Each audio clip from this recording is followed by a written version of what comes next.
and welcome to Spotlight On. I'm your host, Lawrence Purrier. Today, the spotlight is on Tyler Pinckard. Tyler was raised on a horse farm in Arizona, served as an Army intelligence officer, and is now the founder and CEO of Coffee Shift, a direct-to-consumer coffee retailer using blockchain technology to benefit the growers and other vulnerable parties in the coffee supply chain. By taking some of the complexities and uncertainties out of the international payment flow, farmers in Colombia become more readily able to support their families, keep their farms, and thrive in a global marketplace. Learn more from Tyler Pinckard. Thank you for making time. It's great to meet you. Likewise, Lawrence. I watched the documentary on YouTube yesterday, and we'll make sure that we link to that from the episode notes as well. Before we dig into the specifics of what you're up to now, tell me a little bit about your background and tell our listeners where you're from, where you grew up, because I think the story of the early part of your life really does set the context for what you're up to now. So who are you and where are you from? Sure, man. My name's Tyler Pinckard. I grew up way back in the day in Arizona on a horse farm. Went to college on an ROTC scholarship, so spent some time in the military. Studied computer engineering. I have a very strong engineering background. I've been working in industry for 15 years now. Hobbies include coffee, skiing, aviation, and travel when we're not in the midst of a global pandemic. So where in Arizona did you grow up? It's a town called Queen Creek. It's just outside Phoenix, I'd say 40 miles or so. Formerly like a very rural agricultural town, just to give you like a base mark. When I started high school, there was a total of 250 people in all four of the grades in high school there. And by the time I graduated, the high school itself was over 1,300 students. Wow. Because Phoenix is like a virus and just grows out. And so since I left, it's pretty much consumed by the Phoenix metro area. Yeah, I know somebody that moved out to Prescott Valley in the early 90s, and it was very similar. It was like, the roads would just end at the outskirts of town, and it's quite a I guess a suburb now, basically. It's interesting you'd say that, because I went to college in Prescott, so I've spent a lot of time up there, and also got to see that growth take place in the mid 2000s while I was out there. Yeah, my girlfriend's family lives. Her parents are in Surprise, and so we were out there before the pandemic, and she did a brief stint in Wickenburg for a little while, which was a very cute little place. So I know the area a little bit. I've been out there a couple of times. I've been to Scottsdale, been out to Taliesin, but I haven't spent a ton of time in Arizona. But it's a beautiful and an alien terrain. Once you get out of Phoenix and into the actual topography of the state, it's beautiful. It's beautiful. Oh yeah, you got the deserts to the south, the mountains to the north, the Grand Canyon, which everybody should go see with their eyeballs. Yeah. And then some of the lesser known, of course, there's Sedona. Mm-hmm. Those red rocks are gorgeous, and there's directed quite a community out that way. And what brought your people to Arizona? Like, what, were you all newcomers? Had you been out there for a while? How'd you wind up there? So as I understand it, it was my great grandfather. I'm fifth generation Arizonan, living here in California now. So I'm on the outskirts, but I think it was after the Civil War, the family, things weren't going so well in the South with the Reconstruction, and they got upset and then settled into a town called McNeil. So I don't know, about 20 miles from what's now currently the Mexican border, but at the time was within the country of Mexico. And then with the Gadsden Purchase, became part of the United States. And then my grandfather worked in agriculture and building, spent some time in the Army as well. And my dad is a builder in Arizona.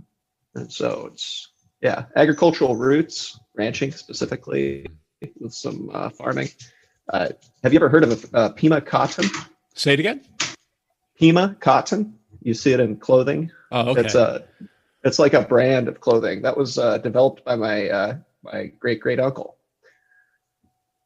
So your family's been in and around agriculture sort of living off the land for. Yeah, quite some time. Yeah. My dad has raises horses, has a Appaloosa farm, but he makes his living through building industrial stuff. And would you consider yourself coming from a military family? Like how did you end up on the ROTC track? Well, it was really simple. I knew when I started my senior year of high school, I did not want to be living with my parents next year. And so it was a multi-pronged approach, like, okay, how are we going to accomplish this? What is able to bring us the most benefit? And what I knew is I did not want to go into a lot of debt, because I've seen a lot of my peers, especially when you get your career started and you got 6 figures of education debt hanging over your head. It could be a hard thing to climb out of. So applied to the Arizona schools. Prescott was Embry-Riddle Aeronautical University, ASU, U of A. Was accepted to all of them, but it was the Prescott ROTC who came back to me and said, all right, did good on your tests. We're willing to give you a full ride scholarship. And I'm like, yes. Sold to the highest bidder. Exactly.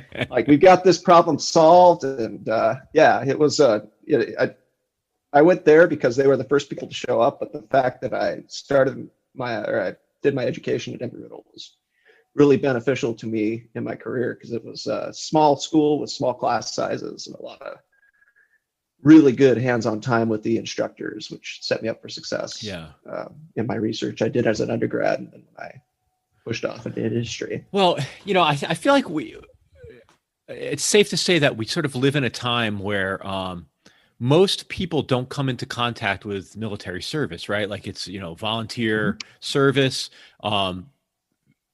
Relatively few do. And so there's a bit of novelty to talk to somebody who has any kind of an armed forces background these days. And I wonder, was there any meaningful difference to your college experience because of that sort of affiliation, and because, like, what obligations came with taking that scholarship, and how did it sort of shape your early life experience? As a college student, it definitely is a different experience, but it's not nearly as radical as, say, going to one of the academies. Like, thank God I didn't go to West Point, because those guys hate their lives.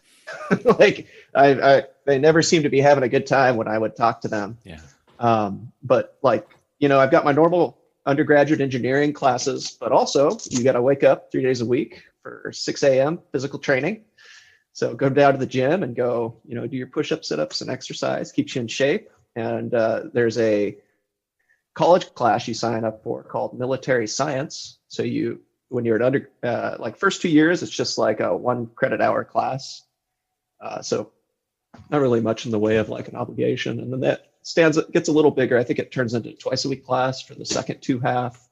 And then there's what they call a leadership lab, which is like, as engineering, you get electronics labs. This is like your military lab, where it's 2 hours where you get together and practice your squad tactics, small squad team tactics, to measure and evaluate your leadership skills. So you break off into, say, a group of like 10 cadets, and all right, you guys, your mission is to go attack this bunker over there, 200 meters. Okay. And so you divide your team up, you brief them the mission, you execute, and then there's a guy standing there with a clipboard, like, grading you on it the whole time. And then becomes a big chunk of the final grade you get in the Army when they put you on the Order of Merit list. They say, okay, you did really good, so we'll give you the exact job you wanted. Or you weren't so good, so you get the leftovers, kind of thing. Yeah. If you want to be a pilot, it's really hard to get that slot. So you got to be, A+ on everything. And in the sort of inbound funnel into the service, what role does ROTC play? So it's not quite, I've walked into the strip mall and signed up, and it's not, I went to an academy. Where does it fit, sort of, I guess, in the hierarchy, or not even necessarily, I don't mean hierarchy, but what function does ROTC play from the military's point of view? So there's like, if you were going to divide your military up into groups of folks, there you've got the enlisted, which are like the doers, the people that are out there actually fulfilling the mission, keeping things running, fixing the trucks, pulling triggers, the guys that are executing the missions of the United States. there's within the enlisted, there's called the non-commissioned officers, which are the senior enlisted guys. The guys like, oh, I've been doing this for 10 years. I know how this works. That really like badass, some of the best leaders I've ever worked with are the NCOs because they've been there, seen it, done it, and they know how to keep. They're kind of the work their way up kind of guys. The other half of exactly, and then the other half of that is the officer corps, and this goes back to the Romans. Like this is a very long, like the way these organizations have grown go back in human history. But the officer corps comes from the you got to have a college degree in order to be an officer. Is the first step. So like academy and ROTC both feed into the same place. Once you get through it, there's no difference in your career except for maybe some of the networking you were able to do at the academy. Those guys tend to stay in a long time. Like most of the generals typically come from the academies. And so being ROTC, once I finished my college, the day I graduated, I commissioned as a second lieutenant. And so I did the bulk of my military career as an officer. Something I didn't mention is I enlisted while I was in college. So I also did that job. And so I stopped being enlisted and became an officer on that graduation day. That's the other question I had for you. So as part of ROTC, when you graduate from college, do you then have a term of service that you have to go complete? Or is it you've gone and now you're just in the reserve? Like, how does that work? Oh, you get nothing for free from Uncle Sam. So when I got that ROTC scholarship, that came as part of a contract, and that's a obligation to serve for 4 years after. Oh, okay. And so when I started, I was going to go into straight into active duty. And then halfway through college, I'm like, maybe I want to go get a PhD. And so I switched over to what's called Guaranteed Reserve Forces like duty program. I forget the exact acronym. It's been many years. But that way, when I commissioned, I went into the National Guard instead of going into the active duty service because I thought I wanted to go do PhD. Played a summer doing grad student at UC Davis, and I thought, nah, man, I think I want to go get a job. Let's go make some money. Yeah. And given the the state of engagement that our country's been in for really the last 20 or so years.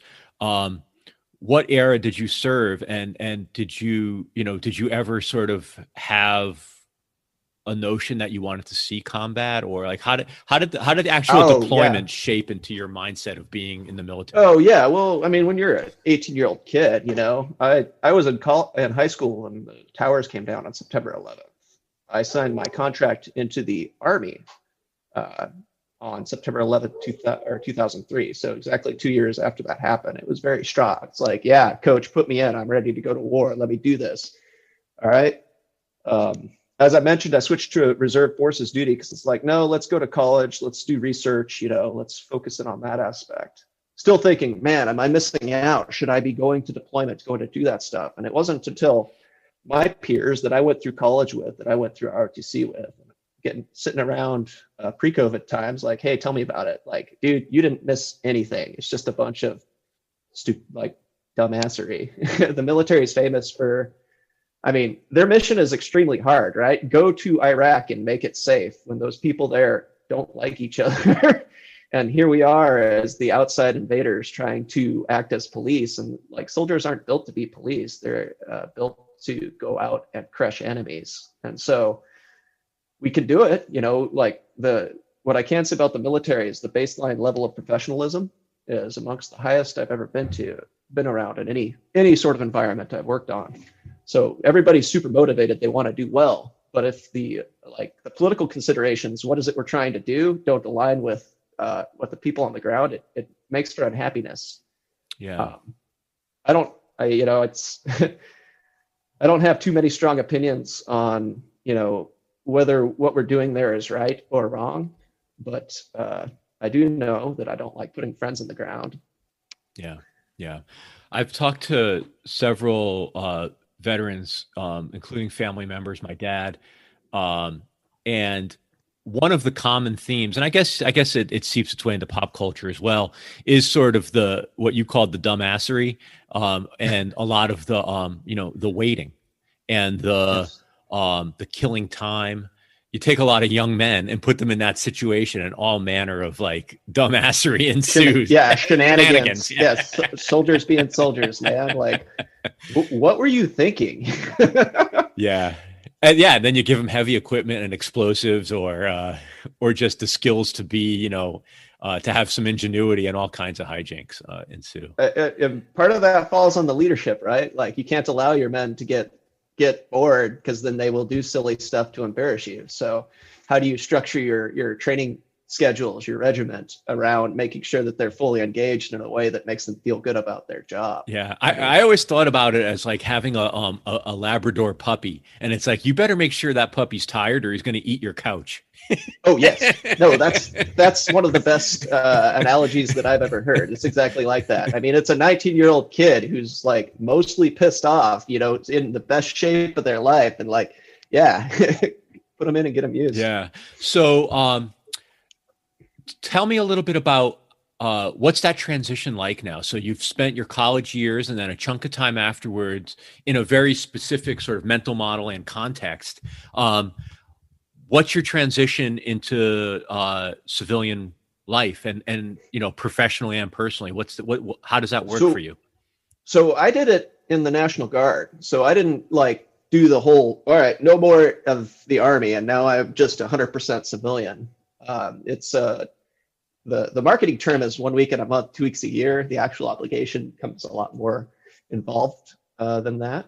But how so? Yeah. How so? What is the difference between the marketing? Oh, well, I mean, you need to be on the ground, show up and stand in formation and be there at 8 a.m. on Saturday. But maybe you've got a bunch of required training that needs to take place. You've got planning meetings that are every week. You've got all of these other obligations that don't fit within that rigid schedule that can creep in on your personal life. Mm-hmm. But, with that, you get your medical taken care of, like you're on the same healthcare that the U.S. military is on, which was huge for me as a fresh engineer, because that stuff can get very pricey very quick. And all of that experience, I mean, you don't get to play with a lot of helicopters in my day-to-day life the way I did in the military. Like, they get all the cool gear. Yeah, for sure. And so what were you doing? You were in the National Guard. What were you doing for, how were you earning your main living? Like, what was your career path? So in the National Guard, I was a military intelligence officer. Most of my time was spent doing troop leading. So like running a team of people, management style stuff. I worked for a general for 4 years, which was the coolest job I had in the Army, as his aide. Basically drive him around, go on trips, took me to Korea, like really good times as a reservist. And I finished out as a company commander, where I was assigned ops company of the 40th Infantry Division, which was based out of Sacramento, and was in charge of 180 people and about $30 million worth of equipment. It's the most liability that I've ever had in my entire life. Because here I am living at my house in Silicon Valley, and it's like, oh, I've got $30 million sitting in a fence in Sacramento. I hope my people there are telling me the truth. And then every month driving out there to count all the stuff and make sure, okay, yes, everything's going as it should be. Wow. So it just not to belabor it too much longer, but explain that to me a little bit. No. So you've got $30 million worth of equipment sitting in a pen, just shy of 200 people under your purview. What are they doing when you're at work? Are they all reservists as well? And are they cycling through? Like what's happening when you're not there? So the organization of the National Guard, a chunk of them work full time, either in California State, or they work for the National Guard full time. Like there are mechanics that work full time because trucks are always breaking down, and you can't just work on them on the weekend. So if like you come in on the weekend and your truck is broke, you'll send it over to the field shop, and then some of my troops would be working that as their day job, and then on the weekends they come over here. More than half though were like me, where it's like, oh yeah, I drive trucks for Coca-Cola delivering soda, or I'm a doctor, or I'm an engineer, or what have you. And it's, I mean, compared to the sort of mix of talents you get in the active duty, where it's like, yes, I'm a full-time soldier, this is everything I do. The fact that everybody's got their civilian day jobs brings a bunch of additional skills and abilities that you wouldn't necessarily have into your organization. And I thought it was really cool. Yeah. I liked that. It's a subculture that, that again, that I feel like we don't bump into enough just in our day-to-day lives as Americans. How rare were you in Silicon Valley? Oh, somebody working full time and then doing part time in the military? Yeah. I'm a unicorn, man. Yeah. Like, no, when I started my career working for defense contractors, so I started out in Los Angeles doing a contract gig at Northrop Grumman. And so when you're working at those places, it's not nearly as rare because having a security clearance and working at jobs that require the security clearance, you'll find a lot of people like that. Yeah. But when you get into more like the open industry, like when I became a sales engineer, nobody had heard of the National Guard. They're like, this isn't going to affect your work, is it? Like, no, man, it's fine.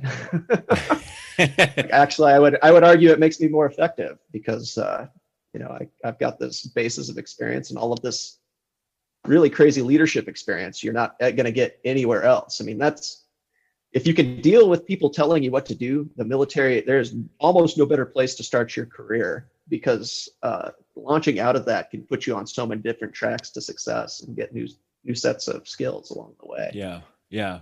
And so tell me a little bit about the career progression. Cause I want to talk about, I want to make sure we stay at length in what you're doing now, but tell me a little bit about that evolution. How did you go from, having somebody tell you what to do, going into the workforce, and then ultimately, heading down to South America and doing what you're doing now? I've always loved computers. Like, I've been a huge computer nerd my whole life. Like, there was a TV show on PBS called Pirates of Silicon Valley, I think, or Fire in the Valley.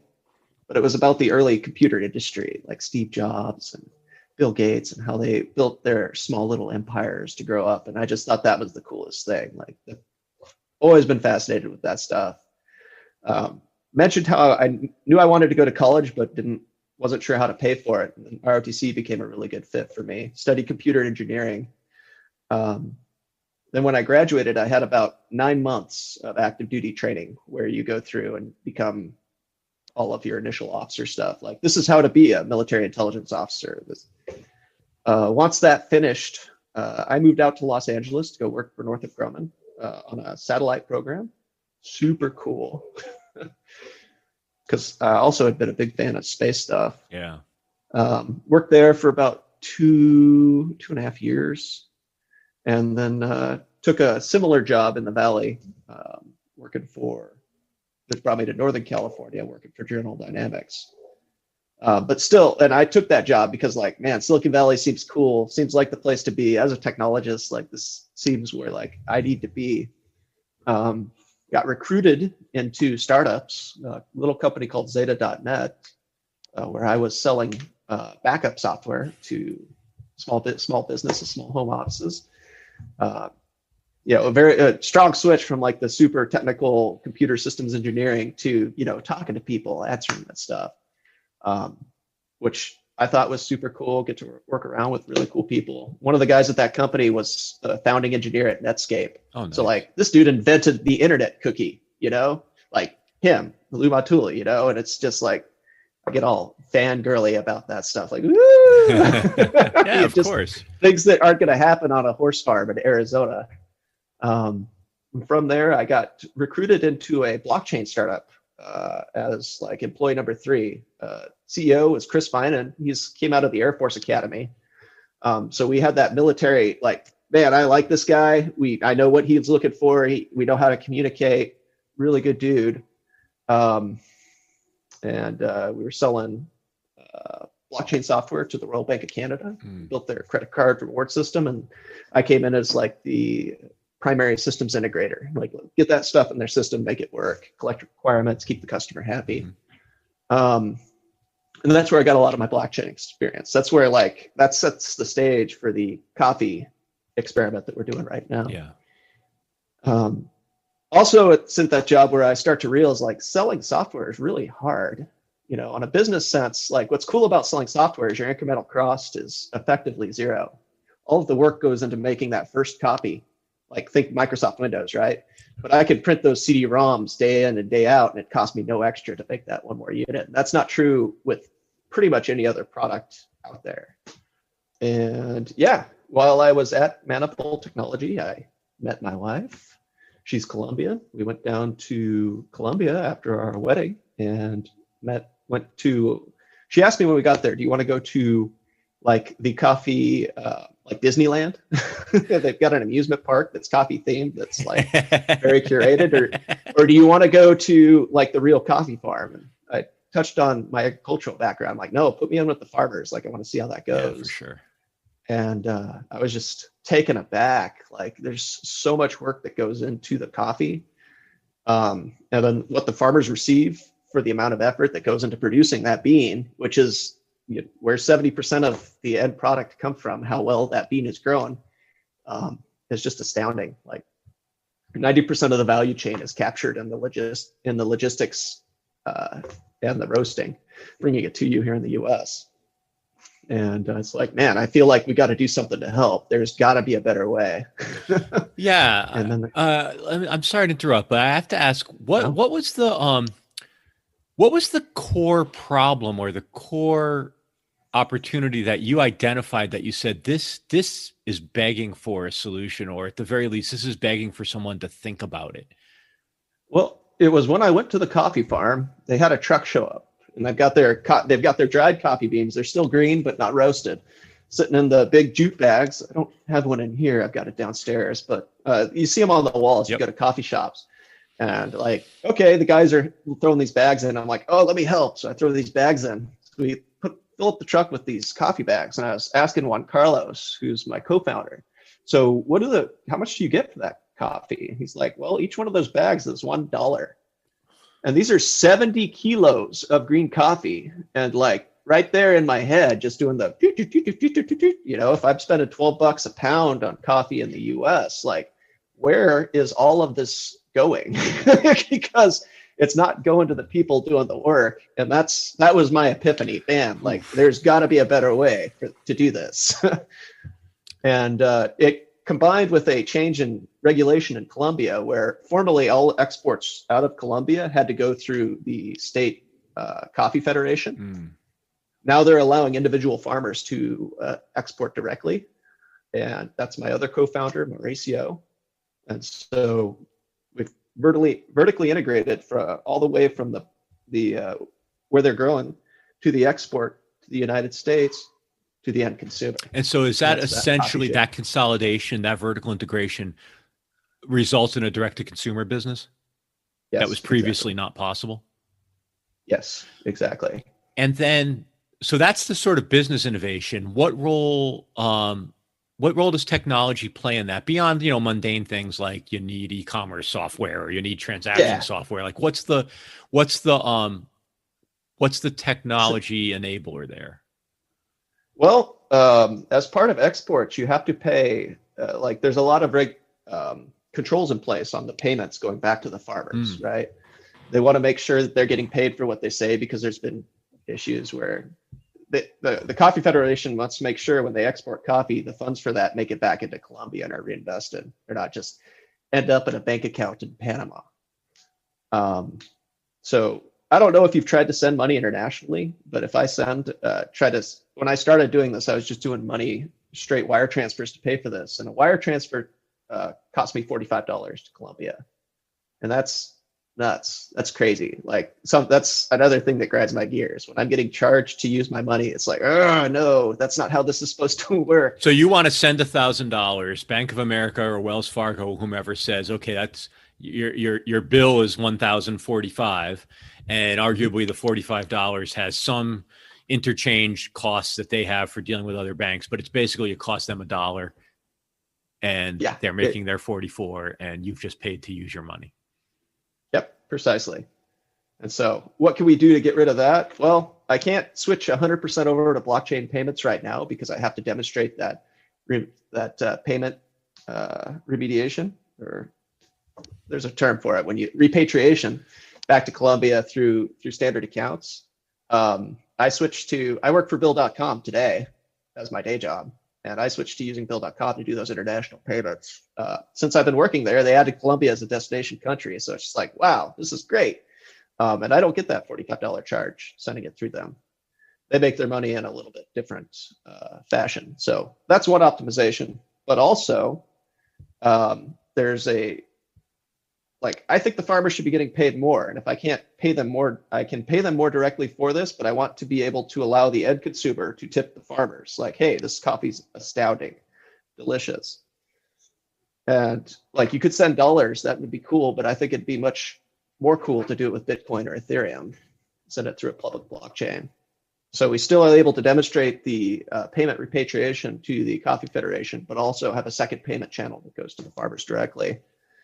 And really, the whole basis of this business is to get the farmers paid more for their coffee, because there's a huge imbalance in how that's set up now. And so that second payment channel basically, for lack of a better way to say it, sits outside the repatriation documentation system. It's basically this, Juan Carlos is my friend and I'm sending him $5.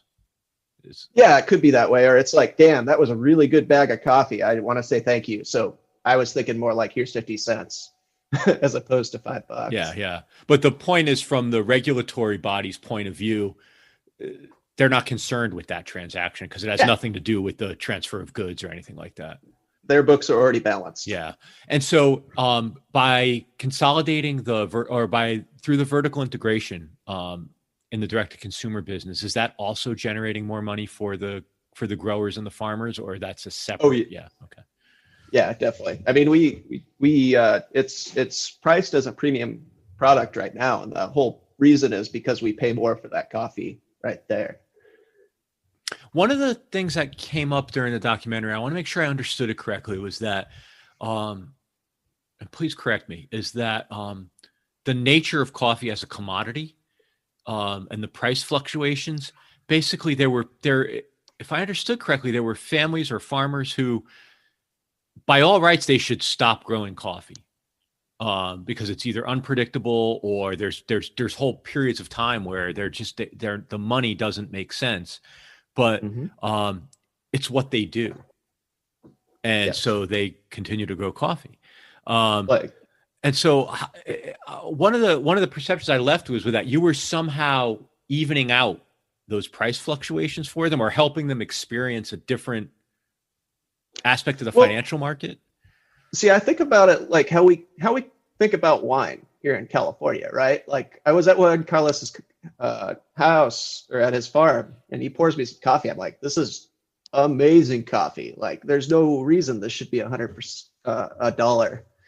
And so, like, here in California, how do we price wine? Let's think about that, right? Like, you could purchase grapes from Napa County as a commodity, but if you there's additional value that goes into the bottling process, that goes into the fermentation process. Okay. But if you go to a winery and they pour you a couple glasses, see, this was growing on our reserve vineyard. It's over there, sloped at 10 degrees, soil pH is 7.4.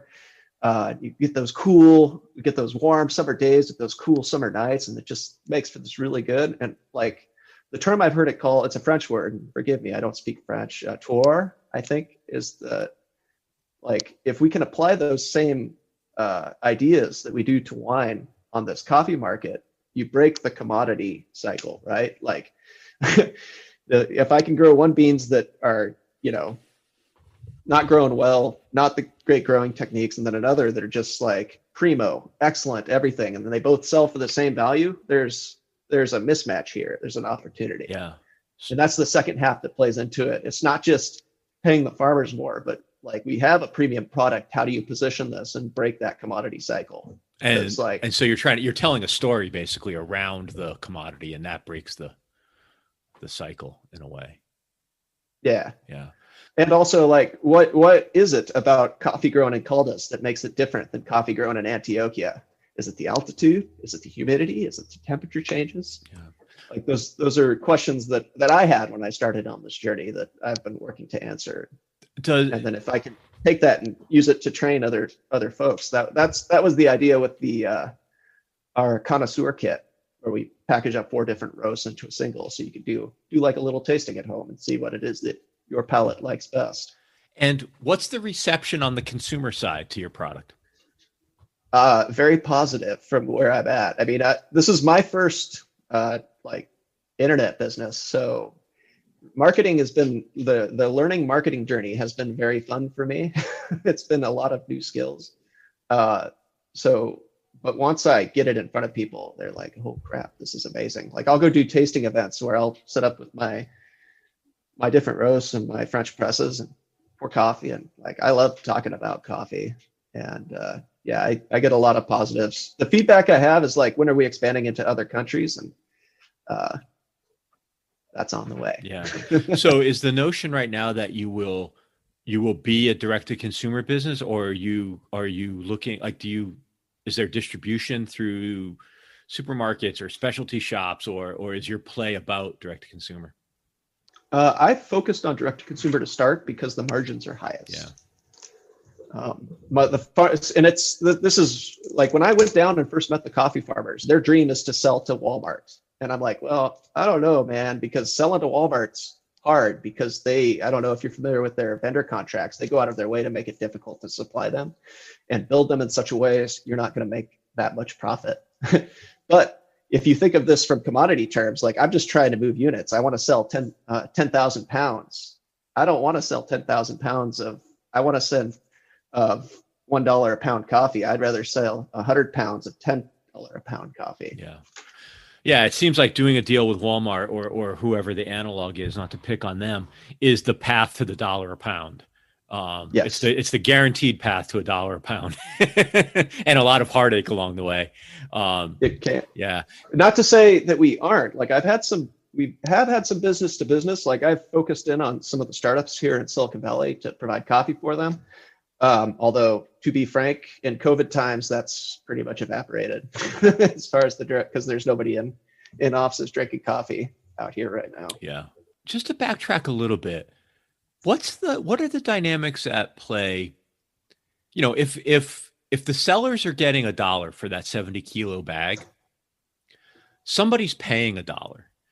So who is it that is causing the price to be $1? Is it there's too much supply? Is it there's a cartel mentality on the buy side?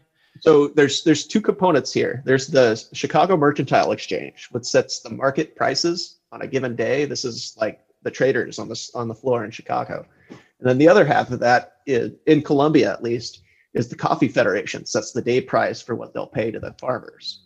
And those two often don't line up. And so, I mean, that's why getting that value chain out of the Coffee Federation and into the farmers themselves is beneficial, because they do have to sell at that rate. That's that repatriation I spoke of, but they're able to keep more of that value chain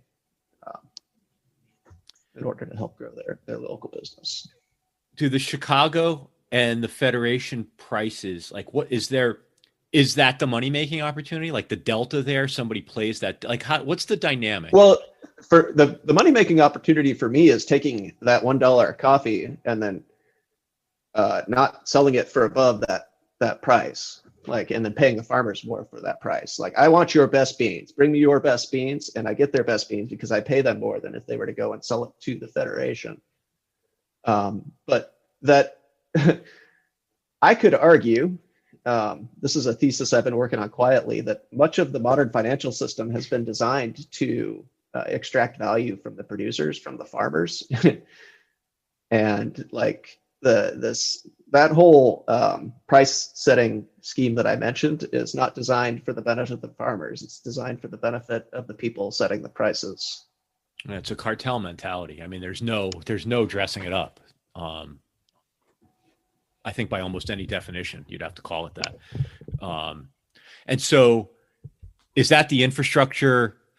Like, how annoying / threatening / disturbing are you to what I would call sort of like institutional coffee? You know, I'm not big enough to be scary to them yet. But I'm hoping, and what I'm trying to demonstrate with this business is that there's other ways we can do this that are so exploitive Mm-hmm. to the people producing products. And But no, that like I expect if I'm able to grow and scale the way I have plans to, that we will come up on their radar. We will cross that bridge when we do so. yeah, is your model, is the notion that you have your eyes and your heart and your mind set on coffee growers, or is the idea that this model could be pointed at other commodity export businesses? Definitely could be pointed, but as I get more and more, I mean, I picked coffee because I love it. Like, and I know if we come into some kind of civilization calamity event, like people are still going to want to wake up in the morning and drink their coffee. More so. And like this is why I picked this, man. But there's no reason it couldn't be expanded to others. But just the amount of learning I've had to do to become authoritative on the subject, like there's enough problem space in coffee that I don't need to get out of coffee to expand. But there's no reason these principles couldn't be applied in other markets. Yeah, yeah. One of my favorite little segments or vignettes from the documentary was when the grower laid out the beans and it was the sort of rainbow of colors, and there was sort of like the upper, call it like fifth of them, and he said, "This is the good coffee right here. Yeah. This is where the good coffee comes from," and it was such a, the visual was so stunning, and I got that feeling of like hunger and thirst. Yes. And the beans themselves don't normally look appetizing, right? The raw coffee beans, but they were so beautiful. Oh, when you see them in fruit, they're cherries, like they're sweet. You can go pick them off and put them in your mouth and it's delicious. Like there's a lot of opportunity for additional coffee products beyond the coffee beans that are just now starting to present themselves. But starting with coffee beans, because everybody wants it, everybody can use it. Yeah. But like, I think it was a year and a half ago, Starbucks started experimenting with like frappuccinos that were flavored like the coffee fruit, the coffee cherry. And believe it or not, just the cherry parts that they take off of the beans were selling for more than the beans themselves, just because the market demand was so messed up. Wow. I mean, there's something amazing and timely about that, just in terms of sustainability and using all the parts of the raw material. Yeah, that's. But even there at Juan Carlos's farm, when you take the cherry off of the bean, there's like a little skin on the outside of the coffee bean itself. It's like a little nut. And you might see this in your ground if you open up a bag and you see like little paper, like brown paper pieces on the inside of your bags. That's a little bit of that. At Juan Carlos's farm, after they take the bean off of that shell, they'll collect them, dry them out, and that's what they use to actually heat up the coffee dryers. Oh, wow. So it's not like they're burning external fuel. It's like stuff they grew on the coffee that they use to then dry the coffee beans once they're harvested. Yeah, that's awesome. That's amazing. When did you guys launch? We first started shipping product in January 2019. Okay. And what was the trajectory and what was the impact of COVID? It's been a long, steady march. I mean, as I said, learning how to market to people on the internet has been the biggest thing for me in 2020. So like, I think of Wayne's World, where it's like, if you build it, they will come, right? And so I built it and they all didn't just start rushing through the door. You have to be able to tell your story. You have to be able to get people to see it. And so it's been picking up. It got pretty hockey sticky. When I was selling coffee to the startups, that was a lot of volume at the time. And when the COVID hit, it was like April, when those orders mostly got canceled. It did hurt. Like, it took a nice little chunk out of revenue, but the organic sales, direct to consumer stuff has been picking up, and now we're back up above where we were in April. That's cool. Timing's been really good because, like, even though businesses aren't drinking coffee there, everyone's drinking coffee at home. So it's just getting my products in front of their face so that they could say, "Oh, let's give it a shot." And most people are happy. Has COVID impacted your growers or your supply chain at all? It certainly has, but I mean, my supply chain is mostly FedEx today. So FedEx is doing gangbusters. They've never shipped more packages ever in their life. And they were on lockdown at one point earlier in Colombia. but I think most of that's subsided. I know they have cases active down there. Like I had planned to go to Colombia this past October until COVID hit. I pushed that trip out a year. But they seem to be doing all right. They're hanging in there. Yeah. Coffee prices, believe it or not, have gone down, I think 2% over the past year. So every time those commodity prices go down, that's directly out of their revenue. So it's not comfortable for them. Yeah. Yeah. And what's next for you? What does 2020 mean for the business? Well, or 2021 rather, sorry. Yeah. I'm right there with you. Yeah. It's just like, well, we've got, I'm going to be building out that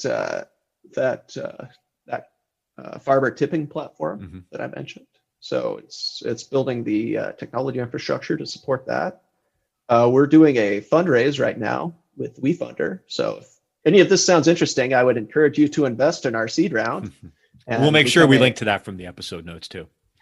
I really appreciate that. And then continuing to scale. We're going to be looking to bring roasting operations out here to California and growing. Yeah, yeah.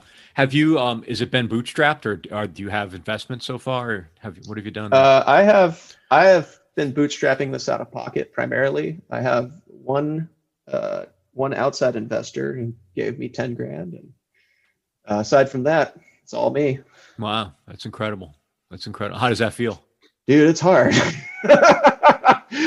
People like, I don't know, you watch all these videos in the Silicon Valley dream, right? Social network. Oh man, you got people falling over themselves to just throw stacks of cash at you. And it's not that way, actually. The reason not everybody starts a business and goes and instead works for somebody else is because it's a hard, lonely road. You got to believe, and like it's designed. The reason it's, how do I want to say this? The fact that it's hard doesn't mean that it's not supposed to be done. The fact that it's hard keeps the non-hackers out. Yeah. Yeah, that's great. It's a forcing function or a qualifier. Yeah. Yeah. Yeah. Well, thank you for sharing your story. And Lawrence, thanks for listening, man. It's been wonderful talking to you. Yeah, I love learning about you. And I mean, it's about coffee's about as close to a universal truth as we have right now. I think it's something that all sides agree on. Except for those damn tea people. I don't know about them, but we don't discriminate. I'll drink tea too. Yeah. Yeah.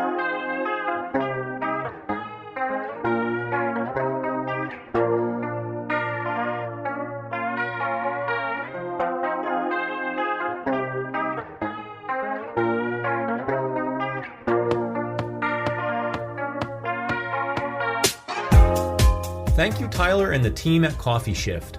Thank you, Aunt Taylor and the entire team at Light. And as always, thank you for listening to Spotlight On.